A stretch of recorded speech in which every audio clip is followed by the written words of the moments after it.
ఈ సెషన్ నుంచి మీరు వెబ్ అప్లికేషన్స్లో డేటాబేస్ని ఎలా యాక్సెస్ చేయాలి, లేదంటే డేటాబేస్లో ఉండే డేటాని ఎలా యాక్సెస్ చేయాలి అనేది చూస్తారు. మరి చాలా వెబ్ అప్లికేషన్స్లో ఎక్కువగా డేటాబేసెస్ తోటి ట్రాన్సాక్షన్స్ ఎలా చేయాలి అనేది కంపల్సరీగా మీరు ప్లేస్ చేయాల్సిన అవసరం ఉంటుంది. అంటే డేటాబేసెస్లో ఉండే డేటాని ఎలా చూడాలి, ఎలా మాడిఫై చేయాలి అనేది మీరు మీ వెబ్ అప్లికేషన్స్లో చేస్తారు.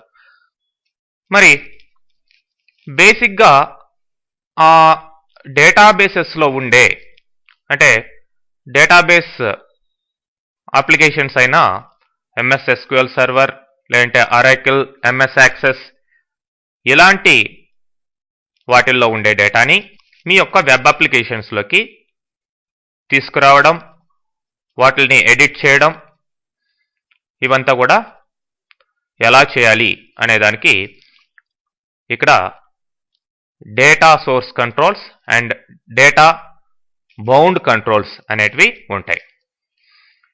మరి డేటా సోర్స్ కంట్రోల్స్ అనేటివి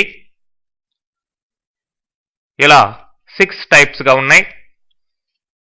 మరి ఈ 6 types of controls different kinds of డేటాని మీకు రిట్రైవ్ చేసి మీ యొక్క వెబ్ అప్లికేషన్స్కి అందిస్తాయి.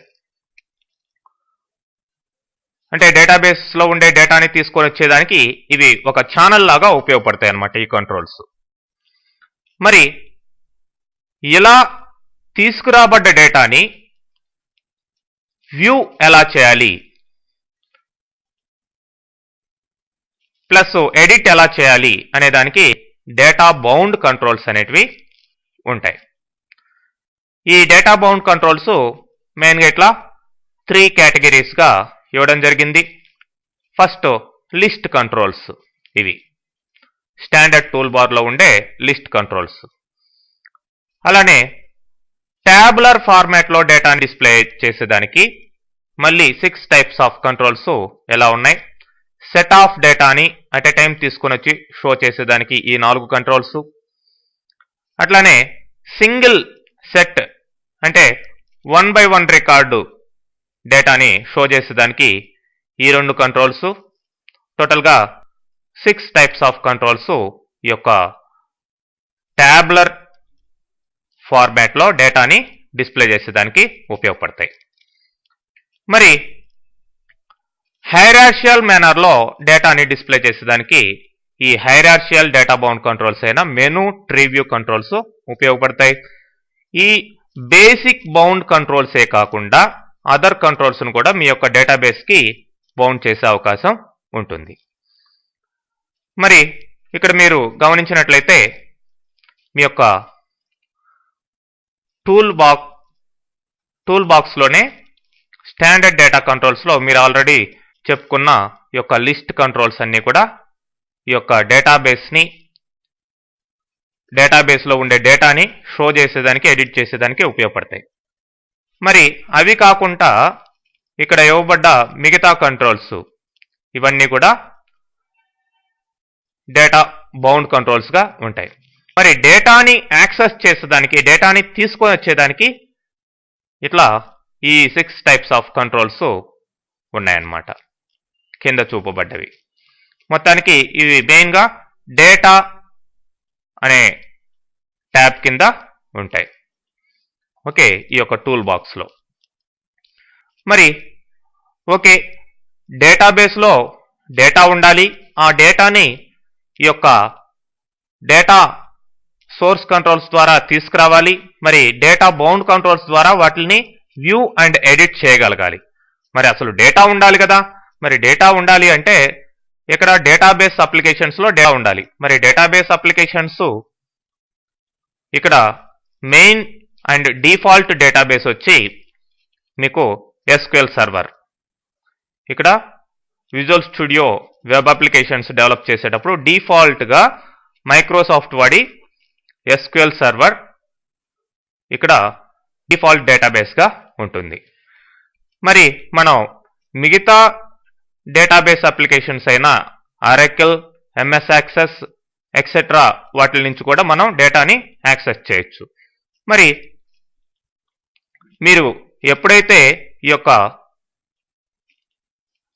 Microsoft visual studio .NET environment install చేస్తారో అప్పుడే డిఫాల్ట్గా మీకు SQL సర్వర్ ఎక్స్ప్రెస్ ఎడిషన్ దాంతో పాటే వచ్చేస్తుంది.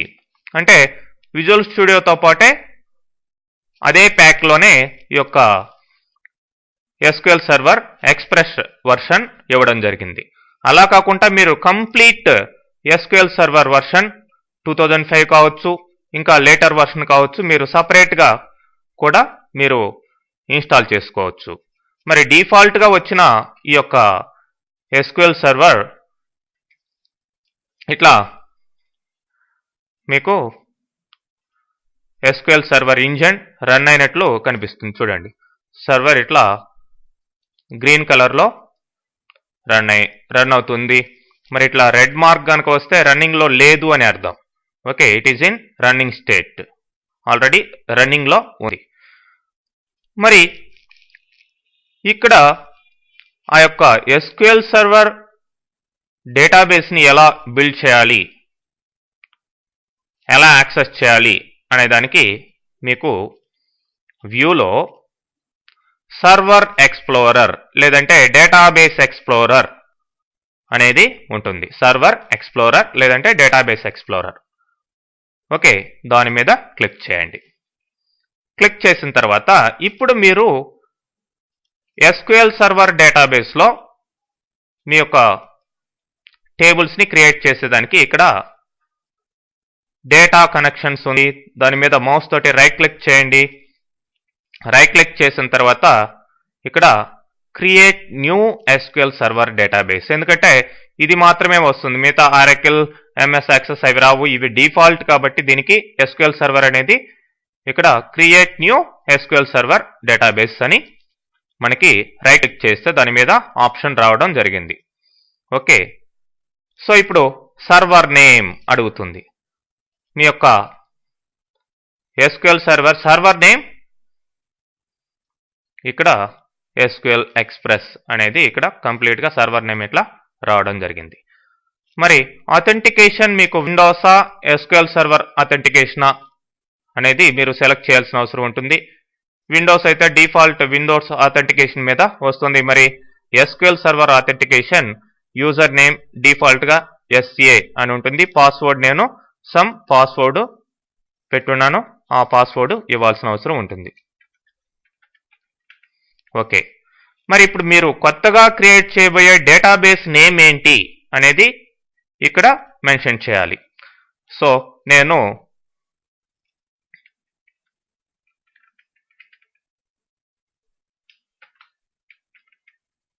SQL సర్వర్ _ABC అనే డేటాబేస్ని క్రియేట్ చేస్తున్నానండి. ఓకే,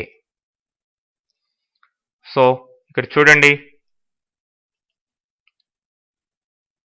దీన్ని ఎక్స్పాండ్ చేసినట్లయితే ఈ యొక్క డేటాబేస్లో మీరు క్రియేట్ చేయగలిగే రకరకాల ఆబ్జెక్ట్స్ వచ్చేసాయి. మన బేసిక్ ఆబ్జెక్ట్ ఏంటి? టేబుల్. అలానే వ్యూస్, ప్రొసీజర్స్, ఫంక్షన్స్, సినానిమ్స్ ఇలాంటివన్నీ కూడా ఉన్నాయి. మరి ఇప్పుడు ఒక టేబుల్ని మీరు SQL సర్వర్ డేటాబేస్లో క్రియేట్ చేయాలి అంటే ఈ టేబుల్స్ మీద రైట్ క్లిక్ చేయండి. రైట్ క్లిక్ చేస్తే యాడ్ న్యూ టేబుల్ అని వస్తుంది. సో ఇక్కడ కాలమ్ నేమ్, ఫర్ ఎగ్జాంపుల్ నేను ఎంప్లాయీ నంబర్, డేటా టైప్స్ యొక్క లిస్ట్ ఇక్కడ రావడం జరుగుతుంది. మరి ఇక్కడ నేను ఎంప్లాయీ నంబర్కి స్మాల్ ఇంటిజర్ డేటా టైప్ తీసుకున్నాను. అలో నల్స్ అనేది అంటే నల్ అలో చేయొచ్చా, నల్ వాల్యూస్, లేదంటే ఇచ్చేసామంటే కంపల్సరీగా ఆ ఫీల్డ్లోకి డేటా ఎంటర్ చేయాలి అని అర్థం. ఓకే, నేను అవన్నీ ఏం మార్చడం లేదు. ఎంప్లాయీ నంబర్, ఎంప్లాయీ నేమ్ ఎంత లెంత్ ఉండాలి, ఏ డేటా టైప్ అనేది ఇక్కడ తీసుకోవాల్సిన అవసరం ఉంటుంది. ఓకే, నేను nvarchar అనే దాన్ని తీసుకుంటున్నాను, లేదంటే varchar అని కూడా ఉంది. ఓకే, ఈ డేటా టైప్స్లో మీకు నచ్చిన డేటా టైప్ని, సూటబుల్ డేటా టైప్ని తీసుకోవాలి. ఓకే, varchar తీసుకున్నాను. మరి ఇక్కడ డిఫాల్ట్గా 50 సైజ్ వచ్చింది. మీరు సైజ్ కూడా ఆల్టర్ చేసుకోవచ్చు. నేను 25 ఇస్తున్నాను. Next job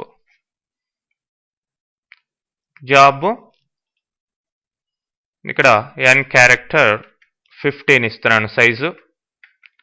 next salary currency type of data కాబట్టి మీరు ఇక్కడ మనీ అనేది తీసుకోండి. Okay, that's all. టేబుల్ యొక్క స్ట్రక్చర్ క్రియేట్ అయిపోయింది. సో ఇప్పుడు క్లోజ్ చేయగానే మీకు సేవ్ చేంజెస్ అని అడుగుతుంది. ఎస్. సో ఇప్పుడు టేబుల్ నేమ్ ఇవ్వండి. నేను EMP అని టేబుల్ నేమ్కి సెట్ చేశాను. ఓకే, ఇప్పుడు దీన్ని ఎక్స్పాండ్ చేసి చూడండి. ఆ ఫీల్డ్స్ అన్నీ ఉన్నాయి. మరి మీరు దీంట్లోకి డేటా ఎంటర్ చేయాలి అంటే దీని మీద డబుల్ క్లిక్ చేయండి. బై డిఫాల్ట్ స్ట్రక్చర్ అనేది వస్తుంది. అలా కాకుండా రైట్ క్లిక్ చేసి మీరు షో టేబుల్ డేటా అనేది తీసుకున్నట్లయితే ఇప్పుడు మీరు డేటాని ఎంటర్ చేసే అవకాశం ఉంటుంది. Employee number, employee name,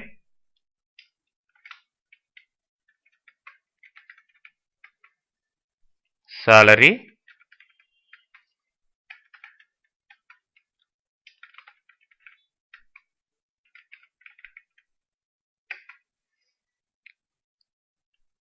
so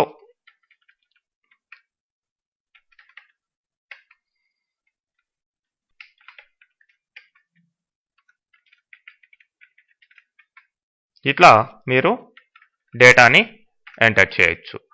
తర్వాత క్లోజ్ చేసేయండి. మళ్ళీ డేటాని వ్యూ చేయాలంటే మీరు ఇట్లా టేబుల్ డేటాని మళ్ళీ వ్యూ చేసుకోవచ్చు. ఈ విధంగా మనం బేసిక్గా టేబుల్ని క్రియేట్ చేసాం. మళ్ళీ ఇంకొక టేబుల్ కావాలంటే మళ్ళీ యాడ్ న్యూ టేబుల్ అనేది మీ యొక్క SQL సర్వర్లో ఈ విధంగా టేబుల్స్ని క్రియేట్ చేసి వ్యూ చేయొచ్చు.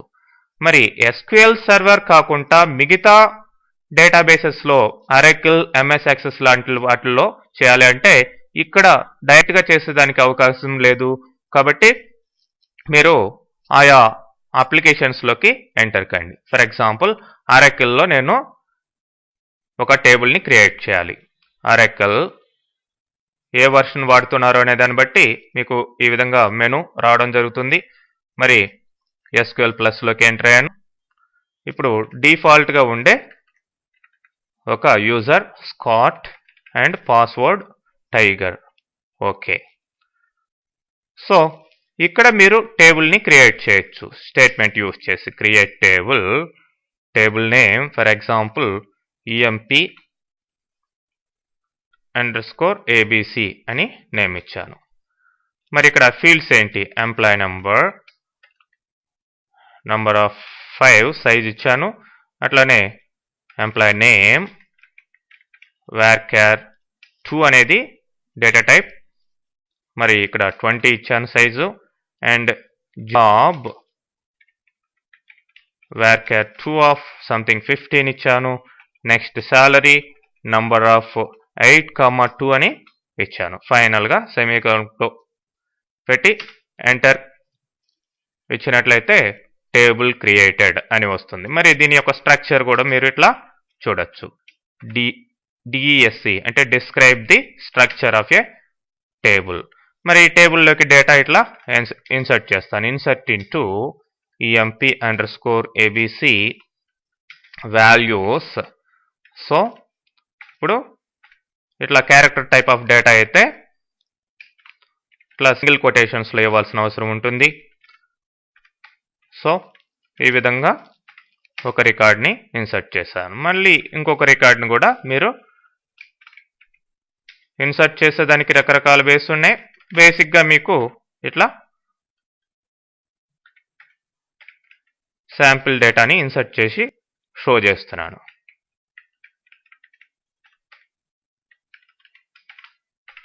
ఓకే, మరి డేటాని సెలెక్ట్ చేసి చూడాలంటే select star from emp_abc. Sorry, select star from emp_abc. So ఇట్లా మనం ఆరాకిల్లో డేటాని స్టోర్ చేసాం ఈ యొక్క పర్టికులర్ టేబుల్ క్రియేట్ చేసి. ఓకే, అదే మీరు ఎంఎస్ యాక్సెస్లో డేటా టేబుల్ని క్రియేట్ చేయాలి అంటే ఎంఎస్ యాక్సెస్లోకి ఇట్లా ఎంటర్ కండి. మరి ఇక్కడ బ్లాంక్ డేటాబేస్ అని ఉంది. మరి బ్లాంక్ డేటాబేస్ దగ్గర డేటాబేస్ నేమ్ ఇవ్వండి.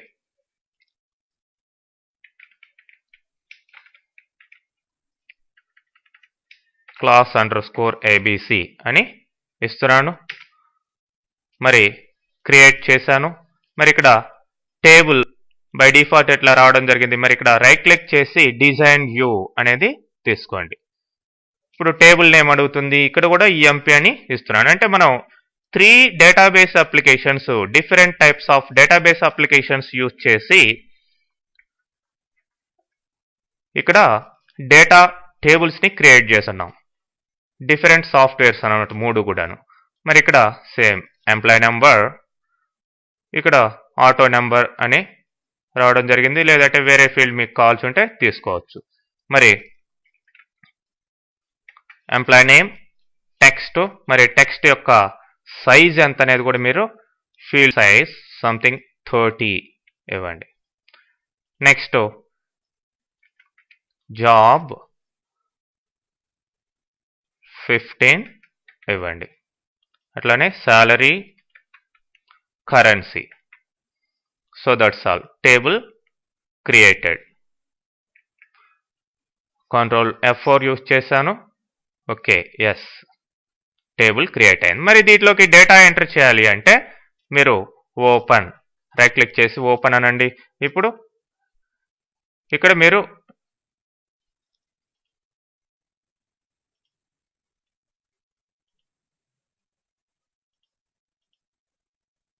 ఆటో నెంబర్ కాబట్టి దాంట్లో ఆటోమేటిక్గా రావడం జరుగుతుంది. మీరు ఎంటర్ చేయాల్సిన అవసరం లేదు. సో మిగతా ఫీల్డ్స్లో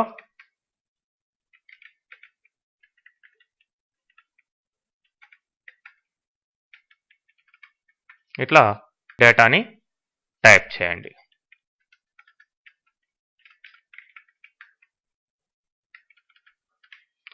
ఓకే,